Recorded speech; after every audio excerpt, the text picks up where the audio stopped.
Good afternoon, everybody. This is Saturday, December 15th, 2018. I just wanted to do a quick video on Kubota svl75-2 versus the 95-2. I've had several people ask about the different sizes. What should they go, or rather, what should they buy? Which one should they go with? Anybody can look up the differences between the two on the internet. I think it's right about 2,000 pound difference in the 75 versus the 95. The 75 here is just over 9,000 and the 95 is just over 11,000.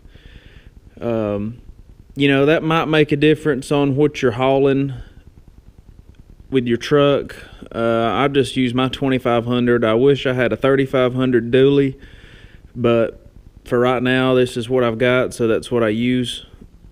The trailer, I wanted a big trailer just to be more stable and so I can be comfortable going on longer trips up the interstate. It's a dual tandem 27-foot gooseneck. Just the trailer weighs just around 6,800 pounds. So you throw this thing on there and it's, you're pushing, you're pushing 13 to 15,000. And then, if you throw attachments, I know my bush hog weighs about 1,500 pounds, so that just adds more. So, if you wanted to get the larger machine, I would suggest getting maybe a little bit smaller of a trailer just to counteract the heavier machine. As far as actual working, I do a lot of work in people's backyards. I'm going behind houses, up driveways, around the corners of their house, between bushes.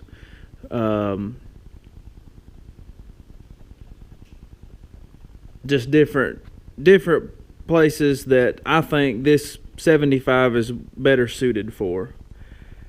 From sitting in the machine, I talked to a guy yesterday. If you look at the machine, the back of your machine's here, your bucket's here, your seat is almost directly in the middle. So you can spin the thing around and your body is almost the pivot point.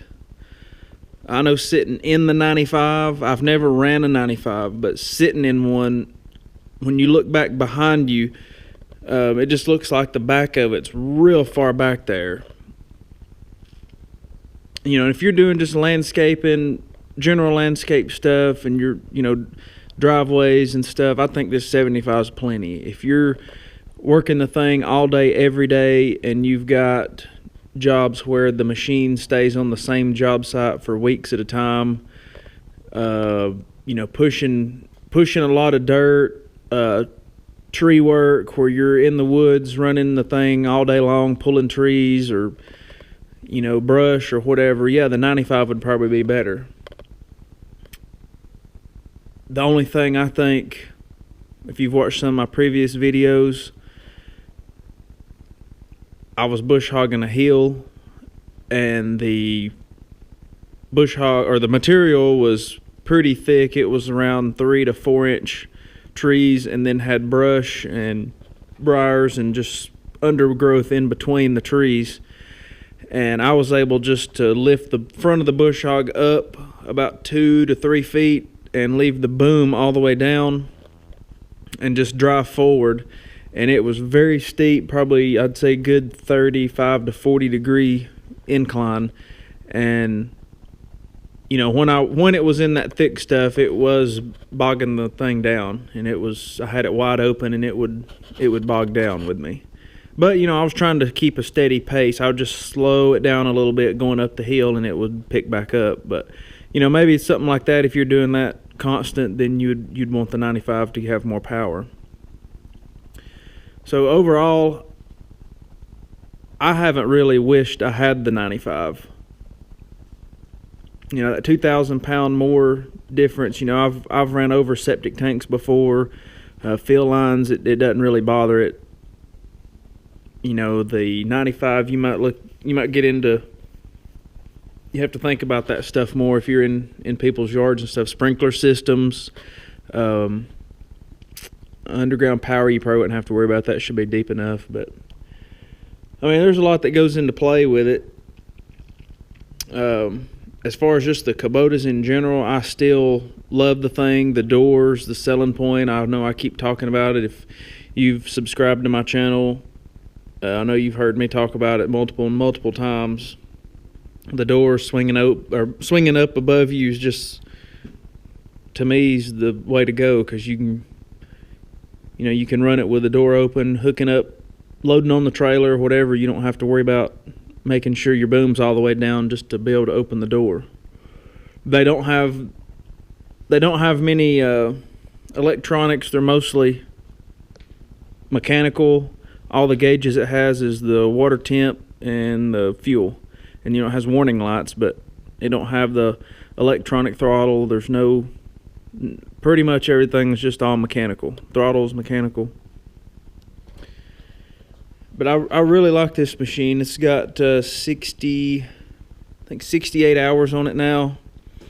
Yeah, I got into a bar fence here. But I just wanted to give a little bit of comparison to the 95. I would like to run a 95. I've never ran one, never really even been around one, but I just know when I sit in them at the dealer, you know, the back end, you know, seems like it's all the way back here, and twisting around, that might be an issue. And price-wise, you know, from what I've heard, the 95s are around $10,000 to $15,000 more. So, you know, that's a pretty good chunk. I don't know how much that'd be per month if you did 60 months. Probably several $100 difference, I'd say.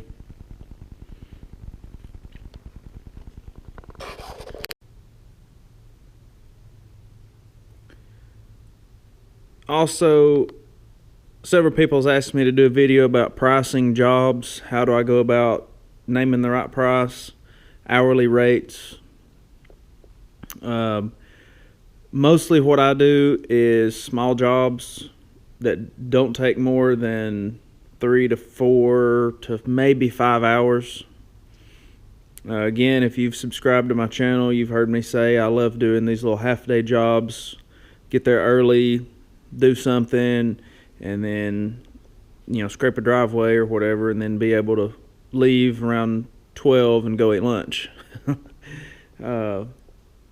Most of these smaller jobs, I find it easier to go in and just price the job, especially if you're doing like somebody's yard, you know, a small field, you're bush hogging, you know, an acre or less, or scraping a driveway, or cutting out for a swimming pool or something like that.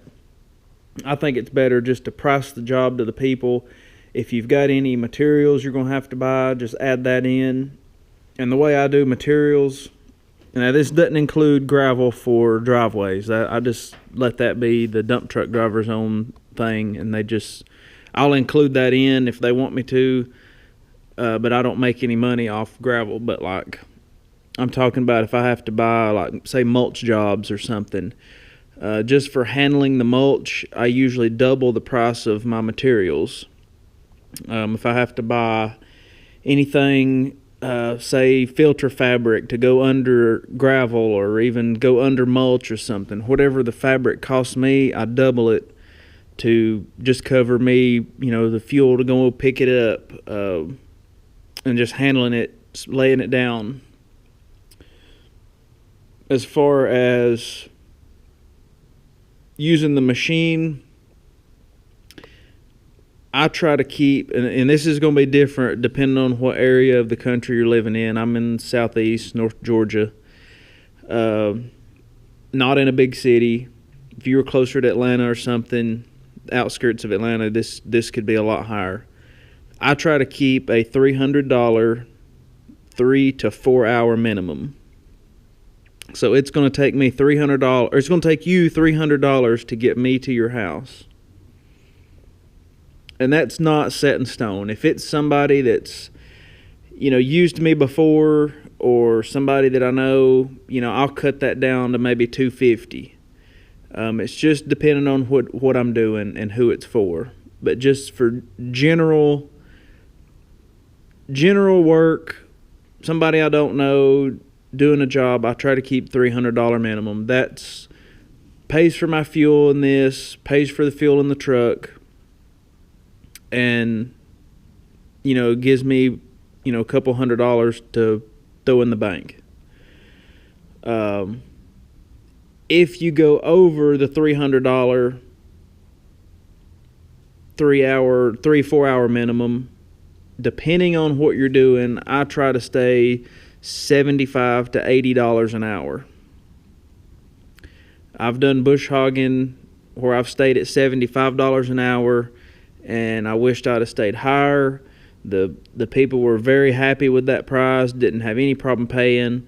And then I've had also people think that that's really high. So it just really depends on who you're dealing with. But again, you can't do everything for free. People want you to come do.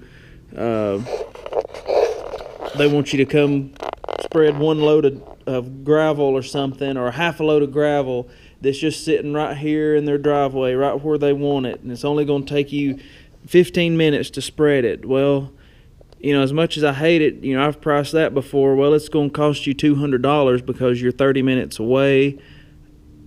And it's not just me coming to your house. If I was your neighbor and I could just drive over and spread it, then yeah, I'd do it for $50, $100.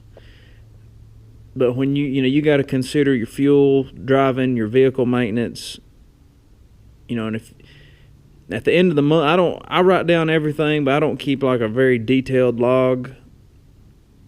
If you're getting to the end of the month and you've got,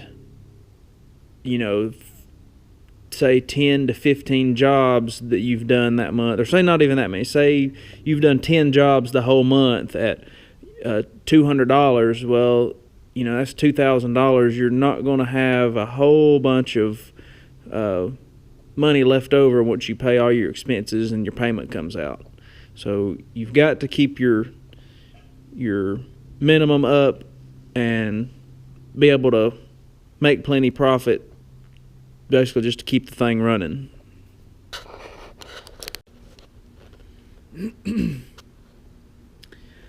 I don't have that many jobs where this thing's on a job site for days at a time, or never weeks at a time. It's usually always the half day to maybe one full day job.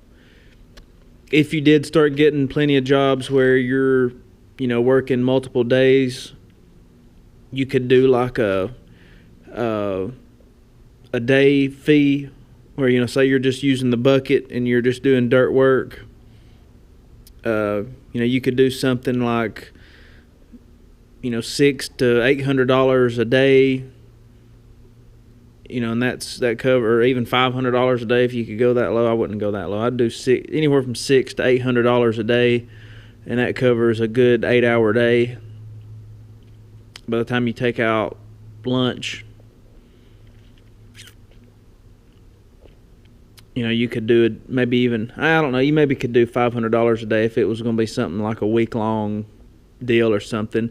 I try to do it like buying in bulk. It's high just to get to your house, but then the more work you have to do, the cheaper it gets. The longer you're there, you're not having to truck back and forth. The more you buy, the cheaper it gets, basically.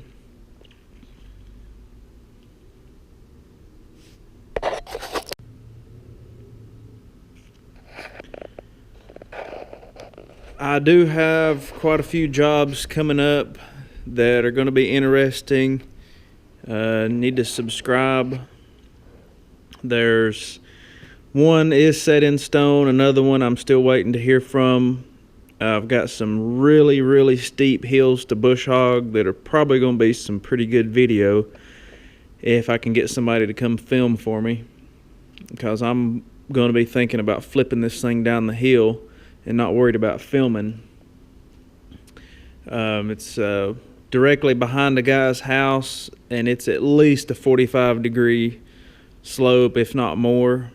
The guy has a demolition business or company, and he's got a 1990s model Bobcat, 980 something. It's 100 and something horsepower, like a 13,000 pound machine, but it's got tires on it, and he says it won't climb the hill because it just spins. So I'm gonna try to bush hog his hill with this. It's grown up with just brush, mostly pine trees that are about 6 to 8 feet tall. Now they're probably 4 to 6 feet tall. And try not to slide down the hill and hit his house or slide into his pool. So that's going to be interesting to see what happens. If you wanted to watch that, that'll be interesting. And I just saw this in the bottom of my fuel thing. Don't know what that is, so I guess I'm gonna clean that out. But anyway, thanks for watching. Hit that subscribe button, leave me a comment. I always try to get back to comments when I can. So thanks for watching.